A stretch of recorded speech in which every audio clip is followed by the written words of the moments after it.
ഞങ്ങളിപ്പോ മൂവിവേൽ ടീം എല്ലാവരും വന്നിട്ട് ഇങ്ങനെ സത്യം പറഞ്ഞ സർപ്രൈസ്ഡ് ആയിട്ട് നോക്കി നിൽക്കായിരുന്നു. ഒരുപാട് ഫീച്ചേഴ്സ് ഉള്ള ഒരു വെറൈറ്റി ഹോം ആണ് ഫസ്റ്റ് ഓഫ് ഓൾ. ആൻഡ് എനിക്ക് തോന്നുന്നത് നമുക്ക് ആദ്യം തന്നെ ഇവിടെ ഫുൾ ഒന്ന് കവർ ചെയ്ത് പോവാം അല്ലേ? ഇവിടെ വന്നപ്പോ തന്നെ എന്റെ കണ്ണു പോയത് അങ്ങടാ. നമുക്ക് ആദ്യം ഒന്ന് അങ്ങോട്ട് ചെന്നാലോ? ഓക്കെ.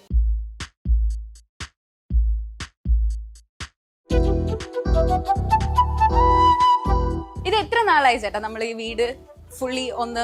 വീട് ഇപ്പൊ 8 കൊല്ലം കഴിഞ്ഞു. ഈ കോഴിപ്പോണ്ട് ഇപ്പൊ 4 കൊല്ലമായിട്ടുള്ളൂ. കോവിഡ് കഴിഞ്ഞപ്പോഴത്തേക്ക് ഉള്ളൊരു ക്രിയേഷൻ ആയിരുന്നു. അന്നത്തെ ബോറടിയിൽ ഉണ്ടായ ഒരു സാധനമാണിത്. ഓക്കെ, കോവിഡിന്റെ ടൈമിൽ ബോർ അടിച്ചപ്പോ അങ്ങനെ ഒരു തോട്ട് വന്നതാണോ? ഇപ്പൊ കുറച്ചെണ്ണം ഞാൻ വാങ്ങിച്ച് ഇവിടെ ഇതിന്റെ അകത്ത് ഇട്ടിരുന്നു. ഇവിടെ ഒരു പോണ്ട് ഉണ്ടായിരുന്നു. അപ്പൊ അത് പെട്ടെന്ന് വലുതായപ്പം ഞാൻ വെച്ച് ഒരെണ്ണം വലുത് ഉണ്ടാക്കാം എന്നൊരു ഐഡിയ ഉണ്ടായിരുന്നു. അന്ന് ഒരുപാട് സമയം കിട്ടിയപ്പോ ഇരുന്ന് കുറച്ച് റിസർച്ച് ഒക്കെ ചെയ്ത് സ്വന്തമായിട്ട് ഡിസൈൻ ചെയ്ത് അങ്ങനെ ചെയ്തൊരു പോണ്ടാണിത്. ഓക്കെ, ആക്ച്വലി അപ്പൊ ഫിഷിനോട് ഭയങ്കര താല്പര്യമുള്ള ഒരാളാണോ? കൊച്ചിലെ മുതൽ ഇവിടെ പെറ്റ്സ് ഒരുപാടുണ്ട്. എനിക്ക് ഓർമ്മയുള്ള പോലെ മീനും പട്ടിയും എപ്പോഴും ഇവിടെ ഉണ്ട്, കിളികളുമില്ല. അപ്പൊ പിന്നെ അങ്ങനെ ചെയ്തതാണ്. ആണല്ലേ? ഇവിടെ ശരിക്കും എത്ര ഫിഷ് ഉണ്ട്? ഇതിന്റെ അകത്ത് എനിക്ക് തോന്നുന്നൊരു 50 കോയി ഫിഷ് ഉണ്ടാവും, പിന്നെ ഒരു 3-4 ഗവറ ഉണ്ട്. ഇത്രയൊക്കെ ഉള്ളൂ, വളരെ കുറവാണ്. ഇപ്പം ഇത് 1 lakh ലിറ്റർ ഉണ്ട്. അപ്പം ശരിക്കും സ്പേഷ്യസ് ആണ്. ആ മീൻ അത്യാവശ്യം നന്നായിട്ട് പോകും. പിന്നെ ഇതിന്റെ പ്രത്യേകത എന്ന് പറഞ്ഞാൽ ഇത് ചെടിയാണ് ഇതിന്റെ ഫിൽട്രേഷൻ ഫുൾ. അങ്ങനെ ബോക്ക് ഫിൽട്രേഷൻ എന്ന് പറയും. അടിയിൽ കൂടെ 2-3 പൈപ്പ് ഞങ്ങൾ വെച്ചിട്ടുണ്ട്. ആ പൈപ്പ് അടിയിൽ നിന്ന് ഇങ്ങനെ ഡ്രെയിൻ ചെയ്തിട്ട് അത് തിരിച്ചു വന്ന് ഈ ചെടികളുടെ അടിയിൽ കൂടെയാണ് തിരിച്ച് ഫിൽട്രേഷൻ എല്ലാം വരുന്നത്. അപ്പൊ ഇതിൽ കാണേണ്ടതെന്ന് വെച്ച് കഴിഞ്ഞാൽ ഈ ചേമ്പ് പോലെ നിൽക്കുന്ന ചെടി അത് എന്താ മാറാമ്പതെങ്ങാണ്ട പറയുന്നത്. അത് ശരിക്കും അഴുക്ക് വലിച്ചെടുക്കാൻ ഭയങ്കര നല്ലൊരു ചെടിയാണ്. നമ്മൾ സാധാരണ പുറത്തൊക്കെ വെച്ച് കഴിഞ്ഞാൽ ഒരു ഈ ഹൈറ്റിലൊക്കെ നിൽക്കുന്ന ഒരു ചെടിയാണ്. ഇതിന്റെ അകത്ത് ഇത്രയും വലിപ്പം, ഇത് ഏതാണ്ട് ഒരു 12 അടി പൊക്കമുണ്ട്. നിങ്ങൾക്ക് അവിടെ നോക്കിക്കഴിഞ്ഞാൽ കാണാൻ പറ്റും. അതിന്റെ കാരണം എന്താണെന്ന് വെച്ച് കഴിഞ്ഞാൽ ഇത്രയും മീനിന്റെ ആ അഴുക്കുകളെല്ലാം ആദ്യം അമോണിയാവും, നൈട്രേറ്റ് ആയി കഴിയുമ്പോഴത്തേക്ക് ഇത് വലിച്ചെടുത്തിട്ട് അങ്ങനെ ഒരു നാച്ചുറൽ നമ്മുടെ കുളത്തിന്റെയൊക്കെ ഒരു പ്രിൻസിപ്പിൾ പോലെ തന്നെ ആണിത് ചെയ്തിരിക്കുന്നത്. ഓക്കെ, എനിക്ക് തോന്നി മെയിന്റനൻസ് എന്ന് പറയുന്നത് പകുതിയും ചെയ്യുന്നത് നേച്ചർ തന്നെയാണല്ലേ? ചെയ്യണം. നമ്മൾ എല്ലാം കൂടെ ചെയ്യാൻ പോയി കഴിഞ്ഞ് കഴിഞ്ഞാൽ നമ്മൾ മടുത്തു. ഏത് ഹോബി ആണെങ്കിലും അത് തനിയെ സസ്റ്റൈൻ ചെയ്യുകയാണെങ്കിൽ ഭയങ്കര എളുപ്പമാണ്. നമുക്ക് എൻജോയ് ചെയ്യാൻ പറ്റും. അല്ലെങ്കിൽ അതിന് സൂക്കേട്, ഇതിന്റെ പ്രശ്നം, ക്ലീനിങ്, അത് ഇത് എന്നൊക്കെ. അതെ, പക്ഷെ ഭയങ്കര ക്ലീൻ ആയിട്ടിരിക്കുന്നു ഫുള്ളി നോക്കുമ്പോ തന്നെ. അത് കുറെ ആകെപ്പാട് ഗ്ലാസിന് മാത്രം ഉണ്ട് ഒരു പണി. ഗ്ലാസ് ഞങ്ങൾ ശരിക്കും ഐഡിയ കാരണം എന്താ വെച്ച് കഴിഞ്ഞാൽ സാധാരണ എപ്പോഴും കോഴിപ്പോണ്ട് നമ്മൾ ജപ്പാനിലൊക്കെ കാണാം താഴത്തെ ലെവലിലാണ് നിൽക്കുന്നത്, എന്നിട്ട് മോളിൽ നിന്ന് ഇങ്ങനെയാണ് കാണുന്നത്. ഇവിടെ ഒരു ചെറിയൊരു സ്കൂൾ പോലെയൊക്കെ ഉള്ളതുകൊണ്ട് ഞങ്ങൾ ഒരിക്കലും പിള്ളേർ അപകടമൊന്നും വരാതിരിക്കാൻ വേണ്ടിയിട്ട് പൊക്കി ഉണ്ടാക്കിയപ്പോഴത്തേക്ക് ഞാൻ വിചാരിച്ച് എന്നാ പിന്നെ ഒരു ഗ്ലാസ് ഇൻട്രൊഡ്യൂസ് ചെയ്താൽ. ഗ്ലാസ് അല്ല, അത് അക്രിലിക് ആണ്, അതുകൊണ്ടാണ് അത്രയും തിക്നെസ് ഉള്ളത്. പക്ഷെ അതാണ് അത് ചെയ്തത്. പക്ഷെ ഗുണം എന്താണെന്ന് വെച്ച് കഴിഞ്ഞാൽ ആ മീനിന്റെ ഒക്കെ ആ സൈഡിൽ നിന്ന് കാണാൻ പറ്റുമ്പോഴത്തേക്കുള്ള ഒരു ഭംഗി ഭയങ്കര. എപ്പോഴും നമ്മൾ കോഴി മോളിൽ നിന്നാണ്, അതിനൊരു പ്രത്യേക ഭംഗിയുണ്ട്. പക്ഷെ വെള്ളം അനങ്ങുന്നതനുസരിച്ച് തന്നെ കാണാൻ ബുദ്ധിമുട്ട്. സൈഡിൽ നിന്ന് കാണുമ്പോൾ നമ്മുടെ അക്വേറിയത്തിൽ കാണുന്ന പോലെ നന്നായിട്ട് കാണാം. അതാണ് ഞാൻ കണ്ടപ്പോ തന്നെ ആദ്യം നോട്ടം വന്നത് ഇവിടേക്കാണ്. അതുപോലെ ഞാൻ ശ്രദ്ധിച്ചത് ആക്ച്വലി ഇത് വളരെ സ്പീഷ്യസ് ആയിട്ടുള്ള ഒരു പോണ്ടാണ്. പക്ഷെ ഇതിൽ എനിക്ക് തോന്നുന്നു ഒരുപാട് മീനുകൾ ഉണ്ടെങ്കിലും ആ ഏരിയയിലാണ് കൂടുതൽ ഫിഷ് ഉള്ളത്. അതെന്താ അങ്ങനെ? സ്നേഹം അതല്ല, ശരിക്കും ഞങ്ങൾ അതിലാ ഫീഡ് ചെയ്യുന്ന കൂടുതലും. അപ്പം അത് കാരണം അവിടെ വരുന്നു, അതാണെന്ന് തോന്നുന്നു. പിന്നെ ഇല്ലാത്ത ടൈമിലാണെങ്കിലും മീൻ വന്നിങ്ങനെ ആളുകളെ കാണാൻ ഒരു പൊതുവെ താല്പര്യമുണ്ട്. നമ്മളിപ്പോൾ അവിടെ ചെന്ന് കഴിഞ്ഞാൽ ഫോർ എക്സാമ്പിൾ ഈ സൈഡിൽ പോയി കഴിഞ്ഞാൽ ആ മീൻ എല്ലാം കൂടി ഇവിടെ വരുന്ന കാണാൻ പറ്റും. ആണല്ലേ? നമുക്കൊന്ന് ട്രൈ ചെയ്ത് നോക്കിയാലോ ഇവിടെ വന്നാൽ കാണാൻ പറ്റുമെന്ന്.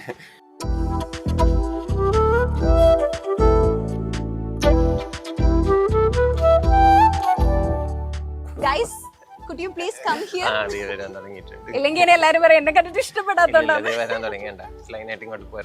ഓ, ഇത് സീരിയസ്ലി പറഞ്ഞതാണ്, ശരിക്കും പറഞ്ഞതാണ്. ഓ, ഞാൻ വിചാരിച്ചത് നമ്മൾ ഫീഡ് ചെയ്യുന്ന കൂടുതൽ ആ ഏരിയയിൽ ആയതുകൊണ്ടായിരിക്കും എല്ലാവരും അങ്ങനെ വരുന്നത്. ആക്ച്വലി അങ്ങനെ അല്ല. ഞാൻ ഇടയ്ക്ക് ഇതിന്റെ അകത്ത് നീന്താൻ ഇറങ്ങും, അപ്പോഴും ഭയങ്കര രസമാണ്. നമുക്ക് സ്നോക്കിൽ വെച്ചിട്ട് ഇറങ്ങുമ്പോഴത്തേക്ക് കമന്ന് കിടക്കുമ്പോഴത്തേക്ക് ഇത് ഭയങ്കര ക്ലിയർ ആയിട്ട് കാണാൻ പറ്റും. മീൻ അടുത്ത് വരും. ഇടയ്ക്ക് തീറ്റയൊക്കെ കൊടുത്തു കഴിഞ്ഞാൽ വരികയൊക്കെ ചെയ്യും.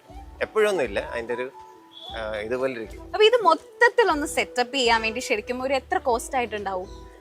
കോസ്റ്റ് എനിക്ക് വന്ന് ഞാൻ സ്വന്തമായിട്ട് ഡിസൈൻ ചെയ്തു, സ്വന്തമായിട്ട് പണിക്കാരെ കൊണ്ട് ചെയ്യിച്ചുകൊണ്ട് വളരെ കുറവാണ് കമ്പാരിറ്റീവ്ലി എന്ന് പറയണം. എന്താന്ന് വെച്ച് കഴിഞ്ഞാൽ ഞാനിത് ആദ്യം റിസർച്ച് ചെയ്തപ്പോഴത്തേക്ക് UK-ലും US-ലും ഒക്കെ ഉണ്ടാക്കുന്നതിൻ്റെ ഒരു എസ്റ്റിമേറ്റ് വെച്ച് നോക്കിയപ്പോഴത്തേക്ക് അവരെന്ത് $200,000 ആണ്. ഏതാണ്ട് 2 കോടിയുടെ അടുത്ത് രൂപയൊക്കെയാണ് അവർ അവിടെ ആകുന്നത്. ബട്ട് അവിടുത്തെ എംപ്ലോയീസിനൊക്കെ എക്സ്പെൻസീവ് ആണല്ലോ. അപ്പൊ നമ്മുടെ ഇവിടെ പതുക്കെ ചെയ്യാം, വീട് പണിതുപോലെ തന്നെ പതുക്കെ ചെയ്യാന്ന് പറയാൻ തുടങ്ങി. ഇങ്ങനെയൊക്കെ ചെയ്തു. അന്ന് കോവിഡ് ആയതുകൊണ്ട് വർക്കേഴ്സ് ഇഷ്ടം പോലെ അവൈലബിൾ, ആരെ വിളിച്ചാലും എപ്പോൾ വരുന്നുണ്ട്. അവർക്കും കുറച്ച് ഗുണമുണ്ട്.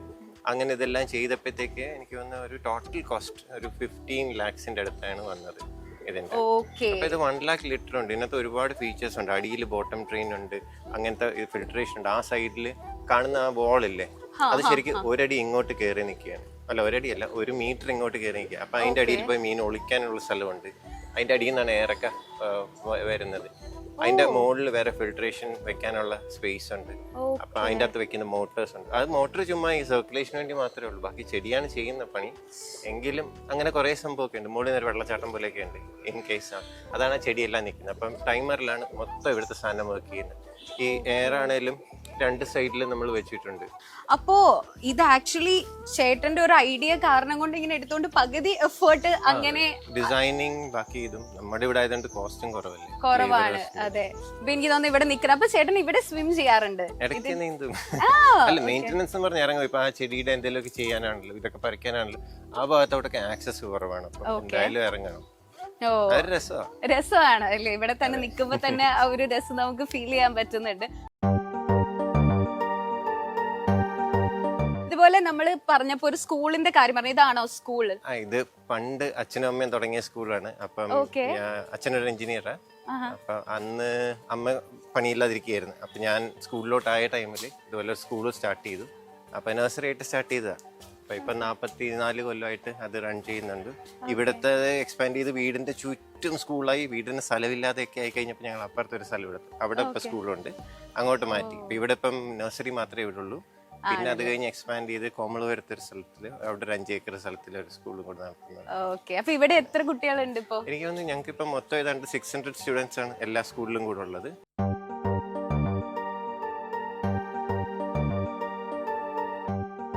ഇവിടെയാണെങ്കിൽ എനിക്ക് തോന്നുന്നത് കുട്ടികൾക്ക് കളിക്കാൻ വേണ്ടിയിട്ടുള്ള ഒരു പ്ലേ ഗ്രൗണ്ട് കൂടി നമ്മൾ സെറ്റപ്പ് ചെയ്തിട്ടുണ്ടല്ലേ?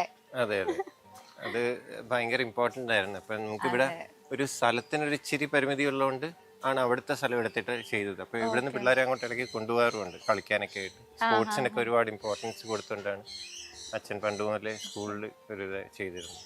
അതെ. അപ്പൊ എനിക്ക് തോന്നുന്നു മൊത്തത്തിൽ ഇവിടുത്തെ ഒരു അറ്റ്മോസ്ഫിയർ എന്ന് പറയുമ്പോൾ രാവിലെ തന്നെ കുട്ടികള് അല്ലെ, നേച്ചർ, ഫിഷ് എല്ലാം ഉള്ള ഒരു അറ്റ്മോസ്ഫിയർ ആണല്ലേ? എപ്പോഴും ഈ ഹോളിഡേയ്സിൽ വരുമ്പോഴാണ് ഒരു അനക്കമില്ലാതെ തോന്നുന്നത് വല്ലപ്പോഴും. അല്ലെങ്കിൽ ഇവിടെ എപ്പോഴും ഇങ്ങനെ ആളും അനക്കമാണ്. പിന്നെ ഞാൻ ഈ വീട്ടിലേക്ക് വന്നപ്പോ ശ്രദ്ധിച്ചൊരു കാര്യമാണ്, നമ്മൾ എല്ലാ മരത്തിന്റെ ഫ്രണ്ടിലാണെങ്കിലും എല്ലാത്തിലും ആണെങ്കിലും പേര് എഴുതി വെച്ചിട്ടുണ്ട്. ഇപ്പൊ ഇത് കണ്ടില്ലേ, കാര അല്ലെ? ഇതെന്താ ഇങ്ങനെ എല്ലാത്തിലും? എനിക്ക് തോന്നുന്നു മരത്തിൽ മാത്രമല്ല, നമ്മുടെ ഫിഷിന്റെ ഫ്രണ്ടിലാണെങ്കിലും പേര് എഴുതി വെച്ചില്ല. എന്താണ് ശരിക്കും ഈ പേര് എഴുതി വെച്ചത്? ഇതൊരു സ്കൂളല്ലേ, അപ്പോഴത്തേക്ക് പിള്ളേർക്ക് പഠിക്കാൻ വേണ്ടിയിട്ട് കുറെ നമ്മൾ സാധനം കണ്ടുപഠിക്കും, വിഷ്വൽ ആയിട്ട് പഠിക്കുമ്പോഴത്തേക്ക് അത് എപ്പോഴും ഓർത്തിരിക്കും. ഇപ്പൊ കാരക്ക നമ്മൾ കൊച്ചില് കഴിക്കുമ്പോഴത്തേക്ക് കാരക്ക അറിയാം, പക്ഷെ അതിന്റെ മരം അറിയത്തില്ല. ഇപ്പോഴത്തേക്ക് ഈ കാരക്ക ഇവിടെ കണ്ടു കഴിയുമ്പോൾ പിന്നെ അവർക്ക് അത് എപ്പോഴും റീകളക്ട് ചെയ്യാൻ പറ്റും.